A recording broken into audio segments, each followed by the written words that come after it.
Hello students, welcome back to elite mathematics classes.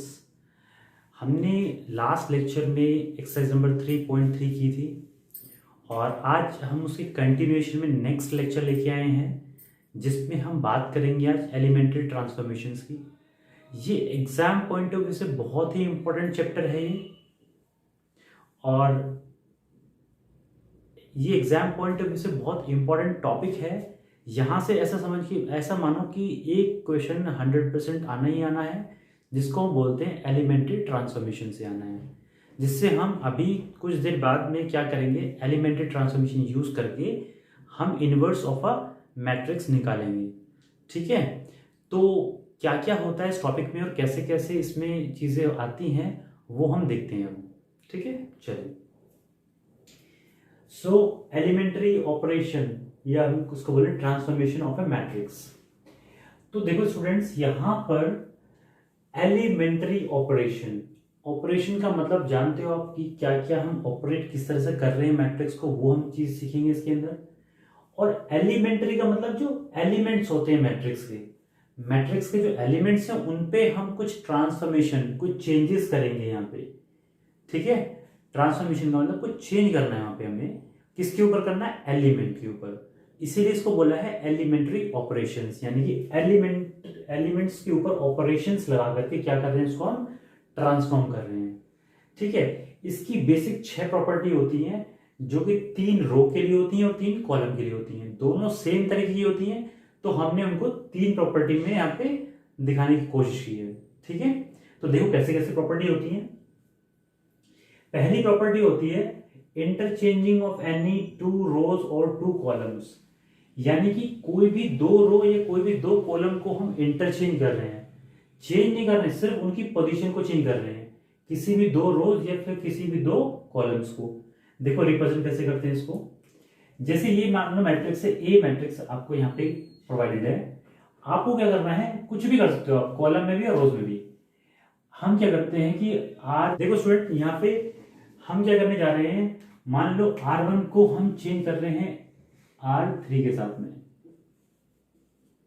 मतलब आपने कुछ नहीं करना है, सिर्फ R1 रो को R3 की जगह रखना है। तो इंटरचेंज का साइन ऐसे होता है, दोनों तरफ एरो। तो क्या होगा, ए मैट्रिक्स क्या बनेगी आपकी, इसके बाद तो जितने भी एलिमेंट्स R3 के R1 की पोजीशन पहुंच जाएंगे, -3 2 1 1 3 5, और जो बीच वाली रो है यानी कि R2 जो है उस पर कोई चेंज नहीं आएगा, यानी कि ये ऐसी रहेगी 7 9 11। ये प्रॉपर्टी कौन सी होती है? पहली प्रॉपर्टी, इंटरचेंजिंग ऑफ एनी 2 रोज और 2 कॉलम्स, ये अप्लाई कर सकते हैं हम। ठीक है, आगे बात करते हैं property number 2, the multiplication of elements of any row और column by a non zero number. ध्यान दें यहाँ पे, ये नॉन जीरो नंबर से आपको क्या करना है, किसी भी multiplication of elements of any row और कॉलम। तो किसी भी रो या कॉलम के एलिमेंट्स को आप मल्टीप्लाई कर सकते हैं किसी भी नंबर से। देखिए कैसे करते हैं। जैसे मान लो हम करना चाहते हैं इसमें R2 को मल्टीप्लाई करना चाहते हैं। देखो जिसको चेंज कर रहे हैं यहाँ पे लिखेंगे उस रो का नंबर, यानी कि R2 रो नंबर 2। यहाँ पे रो नंबर 1 ये है और रो नंबर 2 ये है। ठीक है, हम R2 में क्या चेंज कर रहे हैं, 1/3 R2। ठीक है, तो ये बी मैट्रिक्स क्या बनेगी, अब देख लीजिए। तो 1 3 5 और यहां पे माइनस के 2/3 4/3 और 7/3, ये आपका चेंज होकर मैट्रिक्स बन गई after the applying this property. ये सेम काम आप कॉलम में भी कर सकते हैं, सेम तरीके से कॉलम के अंदर एलिमेंट्स आपके चेंज हो जाएंगे। ठीक है, आगे मूव करते हैं इसमें। थर्ड प्रॉपर्टी कहती है the addition to the elements of any row और column the corresponding elements of any other row और column multiply by a non zero number. देखो नॉन जीरो का मतलब तो सिंपल हो गया ना, कि जीरो अगर नंबर किसी मल्टीप्लाई किया हमने तो वो तो वहां पे क्या करेगा, सबको जीरो कर देगा, तो उसको कोई सेंस नहीं बनता है वहां पे। तो यहाँ पे नॉन जीरो नंबर हमेशा ध्यान रखेंगे, मल्टीप्लाई करना है आपको। तो यहां पे क्या कह रहा है, इन दो प्रॉपर्टी का कॉम्बिनेशन बोल रहा है एक तरीके से, ठीक है। यानी कि इस प्रॉपर्टी में हम क्या करें, कुछ ऑपरेशंस लगा दें, यानी कि सब्ट्रैक्शन कर दें, मल्टीप्लीकेशन करके एडिशन कर लें, ऐसा कुछ सिस्टम कर सकते हैं इसके अंदर। तो कैसे होता है देखो, अगर मान लो इसमें हमने ये कहा R1 को चेंज कर रहे हैं हम R1 प्लस 2R2, ऐसे करना चाह रहे हैं इसमें।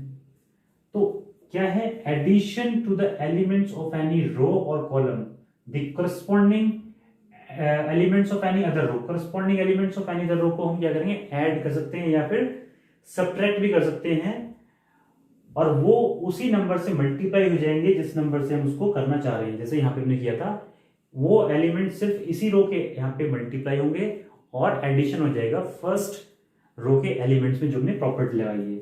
देखो R1 को चेंज कर रहे हैं तो R1 प्लस 2R2, ठीक है, ऐसे कर सकते हैं इसमें।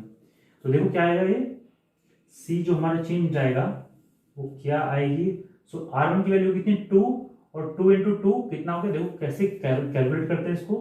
R1 की value 2 corresponding elements plus 2 into 4, यानी कि 8 प्लस 2 10, तो वैल्यू कितनी आएगी यहाँ पे 10।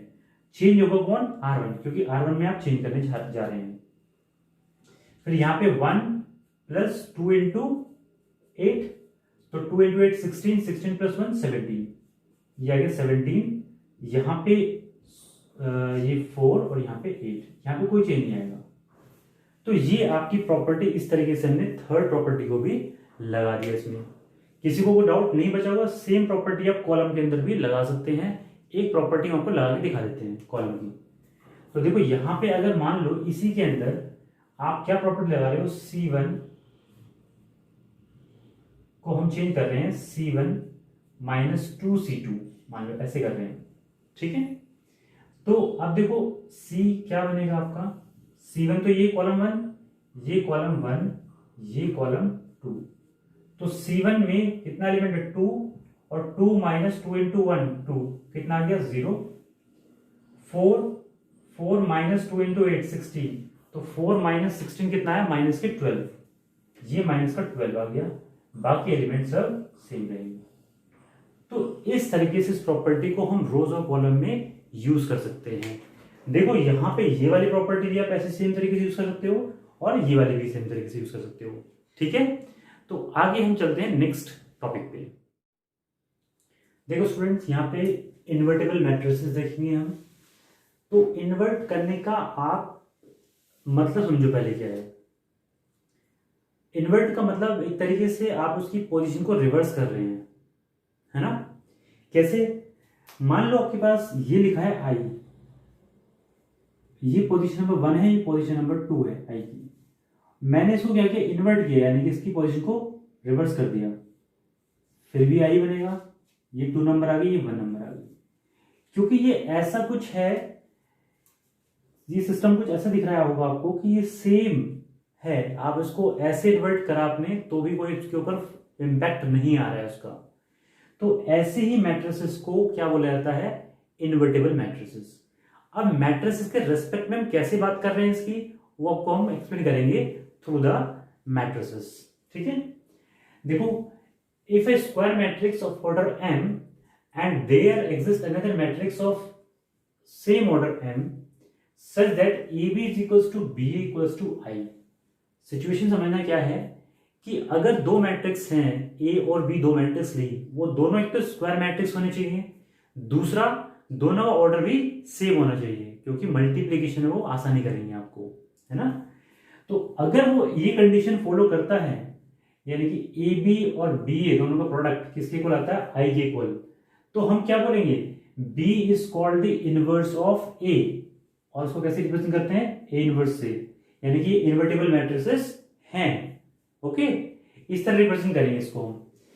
इन that case a is said to be invertible. अगर वो क्या होता है, b is called the inverse of a, अगर ये सिचुएशन आती है तो ए इनवर्स बोलेंगे, और उसी को बोलते हैं इन्वर्टेबल मैट्रिक्स। तो उसी को बोलेंगे, यानी कि ए को बोलेंगे हम इन्वर्टेबल मैट्रिक्स वो है, ओके। अब देखो स्टूडेंट यहाँ पे कि मैट्रिक्स ए और बी हमने लिए यहाँ पे, और हम इसको प्रूव करने की कोशिश करते हैं कि ये सिचुएशन आ भी रही है नहीं आ रही है। ठीक है, तो हम निकालेंगे पहले ए बी। तो देखो ए बी मल्टीप्लाई करना सिंपल, बहुत आराम से हो जाएगा। 2 3 1 2, और यहां पे 2 -3 -1 2, एरो लगा दिया आपने जैसे लगाते हैं हमेशा। कितना आएगा देखो, 2 × 2 4, और 3 × -1 माइनस का 3, 2 × -3 माइनस का 6, और 3 × 2 प्लस का 6। यहां पे फिर 1 × 2 2, और 2 × -1 -2, 1 × -3 -3, और 2 × 2 कितना आ गया 4 प्लस का। कितना बना ये भाई, ये बना आपका 1 0 0 1।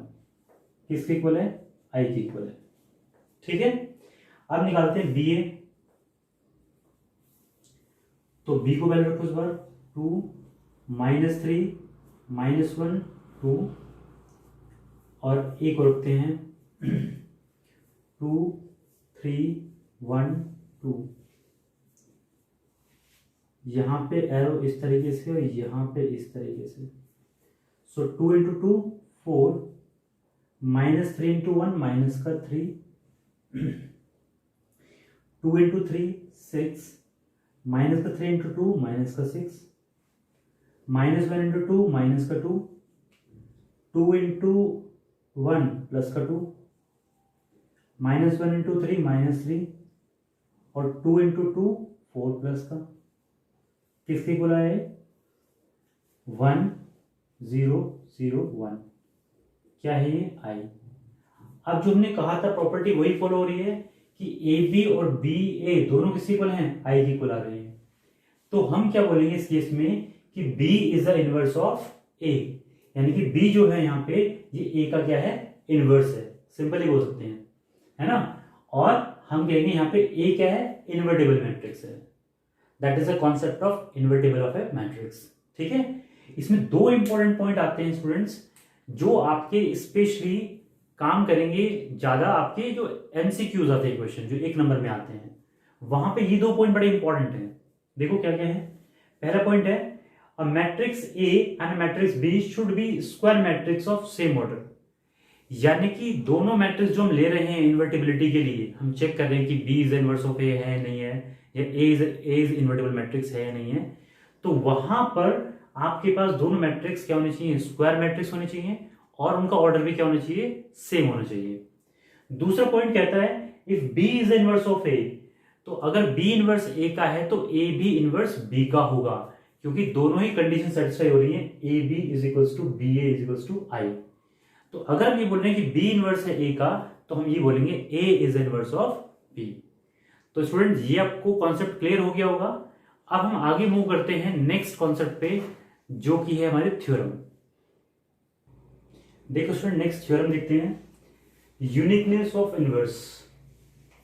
तो आपको नाम समझ में आ रहा है, वो यूनिकनेस ऑफ इनवर्स, यानी कि इनवर्स होता है वो यूनिक होता है। कैसे होता है वो देखते हैं।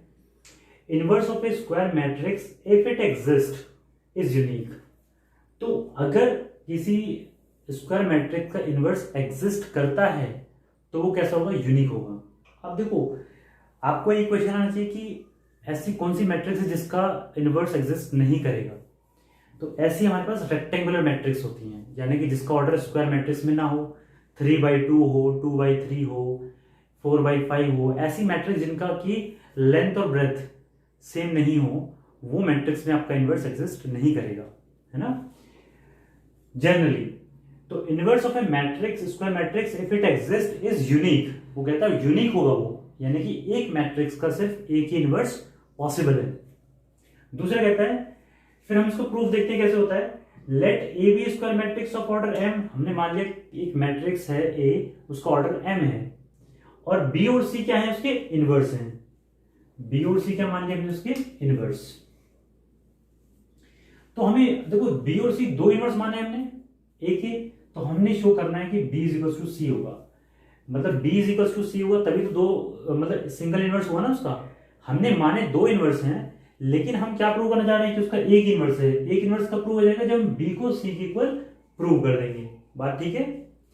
अब चलते हैं हम सॉल्यूशन की तरफ। तो b is the inverse of a, ये हमने मान के चले हैं।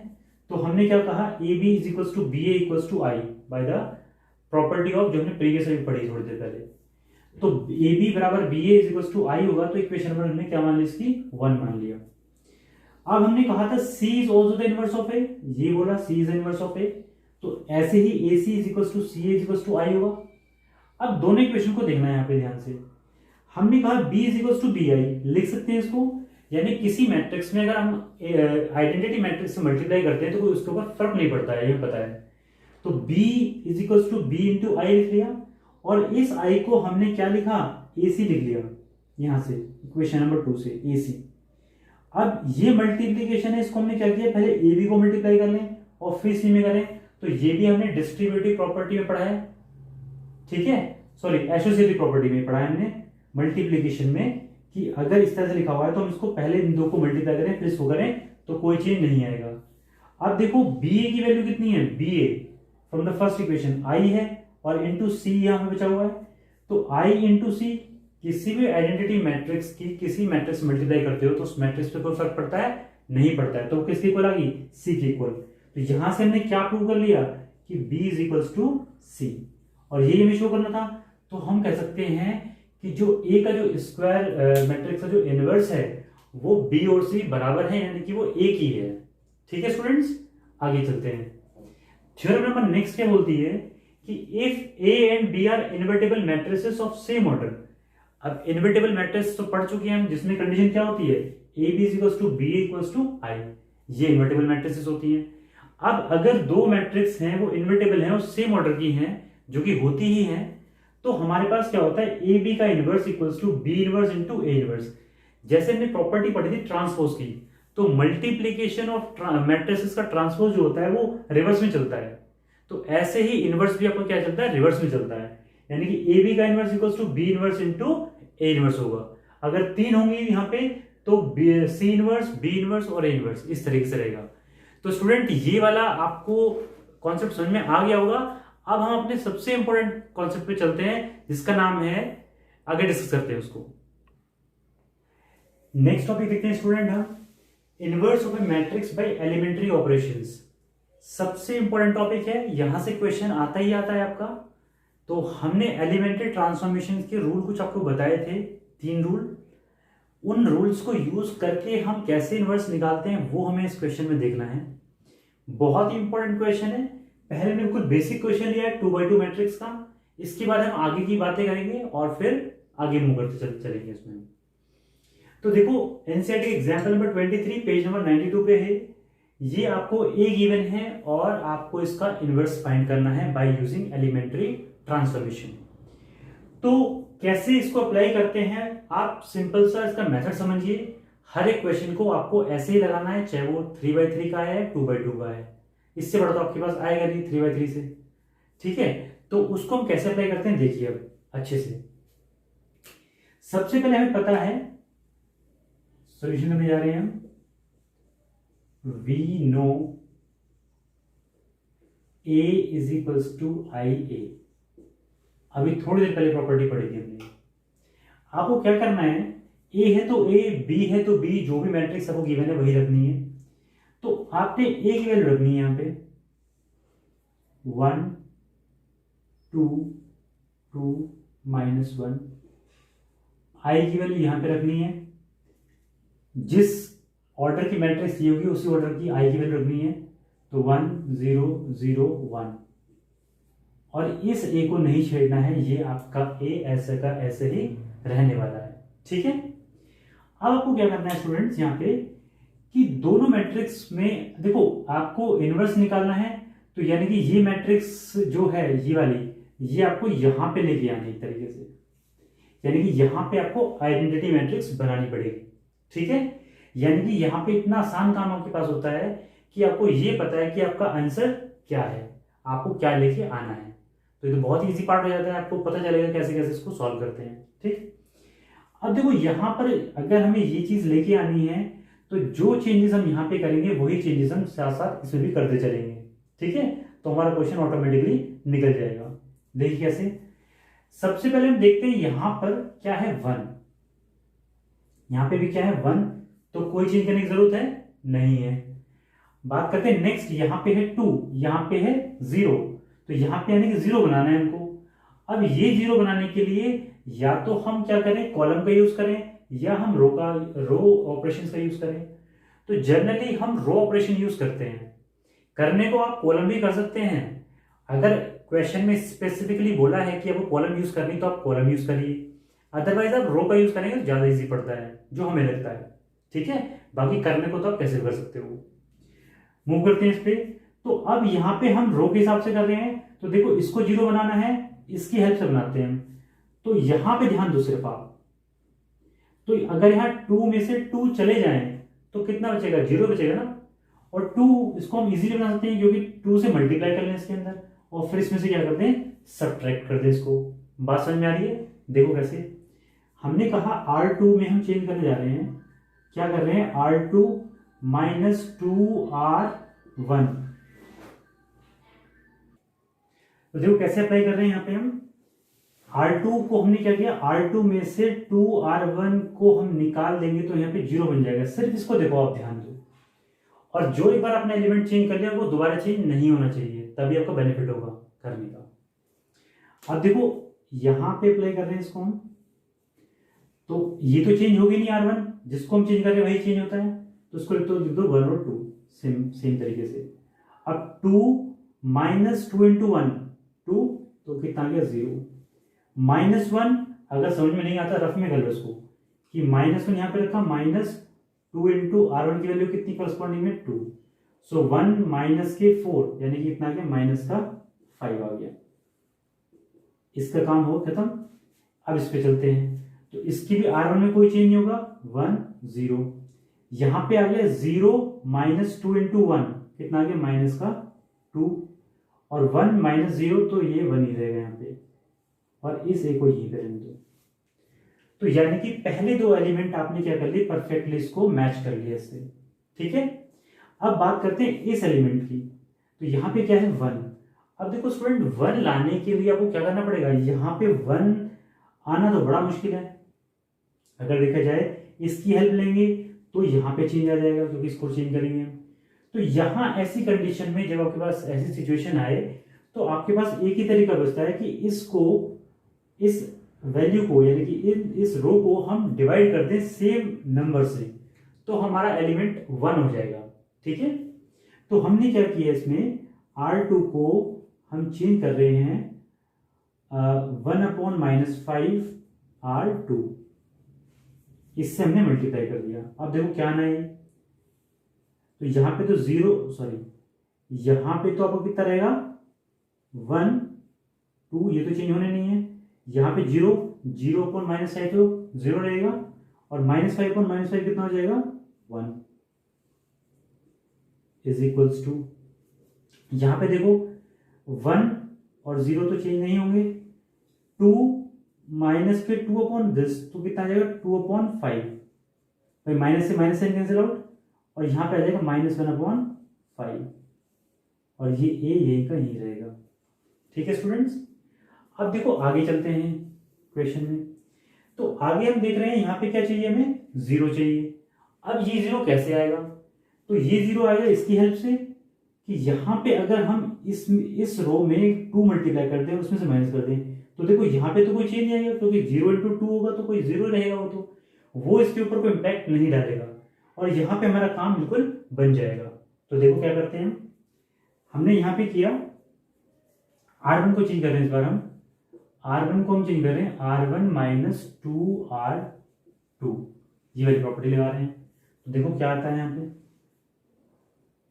ये आ गया आपका 1, क्योंकि 1 - 2 × 0 0, तो 1 ही रहेगा, 2 - 2 कितना जाएगा 0, और 0 1 ये चेंज होना नहीं है, इज इक्वल्स टू, ये देखो यहाँ पे कितना आएगा, तो 1 - 2/5 2 × 2/5 बेसिकली, तो 1 यहां पे लिख लो 1 - 2 इंटू 2 4, तो 4/5 ये आ गया यहाँ पे एलिमेंट, और 0 0 माइनस और -1/5, तो -1/5 ये आया यहाँ पे।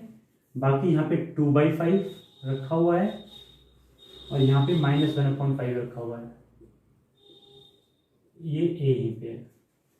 तो अब हमने कहा यहाँ पे 1 0 0 1, देखो यहाँ पे सॉल्व करने के बाद क्या आएगा, ये आएगा 5 - 4 यानी कि 1/5। यहाँ पे कितना आएगा, अगेन 1/5 ये आएगा, क्योंकि माइनस माइनस प्लस हो जाएगा। ये 2/5 और यहाँ पे -1/5 और ये आ गया ए। ठीक है, we know I is equals to a inverse into A.